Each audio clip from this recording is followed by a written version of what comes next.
Good morning, Cadillac fans. This is it. This is the day. The truck is minutes away from picking up this Cadillac, taking it to South Carolina. So I figured I'll show it to you one more time and also discuss and answer some questions that people have been messaging me since the car sold. It's going to South Carolina. It's being driven today across the border from Canada to New York State and going south from there. Let's see how well she starts in the cold.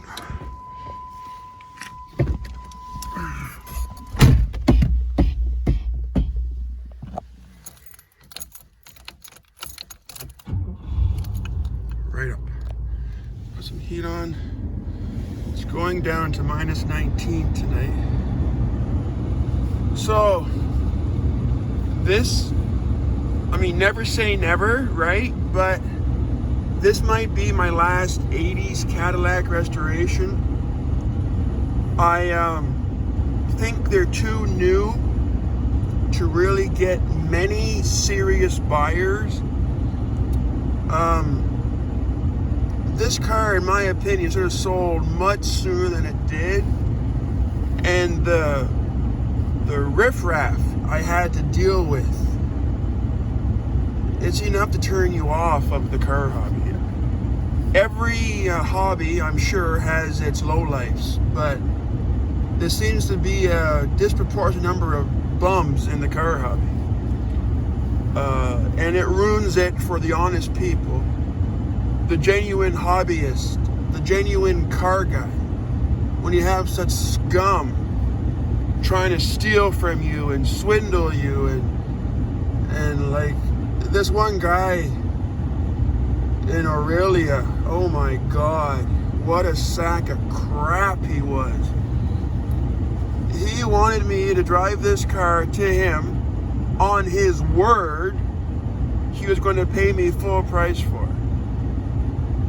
And I played along and I said, okay, but how about you give me half now and half when I get there, e-transfer me, wire me the money, and we'll make a deal. But I want it in writing. He refused to do any of that. What his plan was to have me drive all the way up there and assume I would just take any offer he gave me, since I'm already up all that way. I would have to either have a friend come with me, drive behind me in my other vehicle, or take a train or a bus back to where I live. So he was one of the worst scumbags I had to deal with. Just as crooked. Just talking to him, you felt like you had to have 20 showers. He was such a snake. But then you met the man that bought this car, who's a wonderful guy, and it kind of gives you new hope for the car hobby. It's not all scumbags. To find someone that appreciates this car took some time. I met them all through Hemmings, actually. I didn't meet one decent person through Canadian sites. And that's just bad luck, I guess, but nothing I can do about it. I love Canada, I love Canadians, but the people that were using these Canadian sites when I was on them were horrible people. Either way, as I said before, every hobby has its negative people, but I choose to focus on the decent folks, the decent people that love these cars like I do. And I don't know if I've ever showed you guys this before, but the new owner is getting this. City Cadillac Toronto, original owner's manual. That's pretty neat. 87. So the driver's not long from now, but what am I going to do next? People keep asking me. Well, it's really hard to get these 80s Broughams at a good price. And the expression that you all know is you make money when you buy, not when you sell. And that's 100% true. I bought this car right. And that's why I was able to restore it and still make money when I sold it. If I paid the crazy prices people ask for these cars in Canada, and then try and put fillers and a new roof and this and that, there's no way you're going to make money on an 80s Cadillac. It's not even possible unless you get it at a good, fair for the seller and fair for the buyer. Now, the man that had this car for 20 plus years was getting too old to drive it, and it was needing a lot of love. He had backed into things. The roof was trashed, the fillers were busted out, but it was a low kilometer survivor. So that's why I was able to buy it and fix her up. And another thing you have to be able to do is be able to have vision and see not what it is when you first see it, but what it can become. And you all know what this car has become. She has become a spectacular, magnificent, gorgeous, original, restored to original 87 Cadillac Brougham. And look how good she runs. Just smooth as silk. So, I won't be buying any more because, number one, I don't think that there's any out there now that are priced appropriately. And they all got high mileage on them. Finding one with 100,000 clicks anymore is next to impossible. Or you have those guys that can't read a 5-digit odometer, and you come to the car and he says 81,000 kilometers. Well, that sounds awesome, right? But then the piping is worn right off to the plastic. This is all cracked to pieces. The pedals are worn down to the steel. The carpet's worn out. The armrest is worn out. It's completely trashed because it's gone to 180 or 280 or 380 kilometers. So that's the issue with these 5-digit odometers. And this car, by its zero wear on this car, shows its original kilometers. And also the records show that too, but the condition will tell you more than anything else. And I already pointed out to you in previous videos, but also I'm not buying another 80s car, I don't think, because I think they're still too new to attract a serious collector. Yeah, you get tire kickers, you get people that would like to have it, but they don't like it enough to pay what it's worth. And by the way, I am not asking a lot for my car. You guys already know this. You have to be realistic. And anybody that asks over 10,000 for one of these 80s Broughams is smoking some really bad drugs, because they're not worth that.